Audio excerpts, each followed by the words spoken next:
38 иностранных государств, плюс команды субъектов России. Почти 4000 спортсменов. Нынешние игры «Дети Азии» побьют максимумы по всем показателям. Вопрос трансфера такого количества людей – один из ключевых. Заниматься им будет специально созданная единая центральная диспетчерская служба. В единой центральной диспетчерской службе у нас будет скоординирована вся транспортная логистика.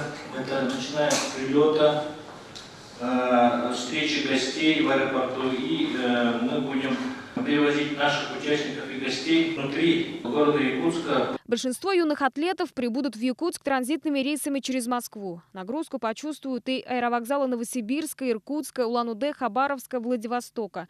Соседи из Юго-Восточной Азии доберутся напрямую из Сеула и китайского города Тяньцзинь. Чартером прилетит и команда Казахстана. Начиная с 1 июля столичный аэропорт перейдет в усиленный режим работы. Мы переговоры ведем с руководством аэропорта Домодедово-Шереметьево, чтобы там волонтеры наши стояли и встречали. Сегодня на руках билеты уже у команды Бангладеша и Бахрейна.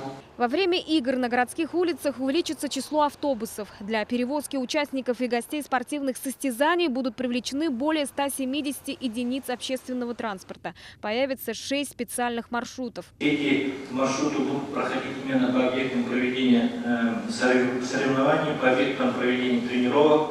И также будут задействованы и по объектам питания и размещения наших гостей. Сейчас дорожники спешат закончить ремонтные работы. До старта игр должно быть реконструировано 18 городских улиц. Что касается перекрытия транспортных артерий города во время игр, остановят движение на улицах Аюнского и Каландрашвили, где расположена Олимпийская деревня. По словам организаторов, большие неудобства автомобилисты будут испытывать только во время церемоний открытия и закрытия. Айна Внакурова, Роберт Набиев и Ларен Федоров. Вести.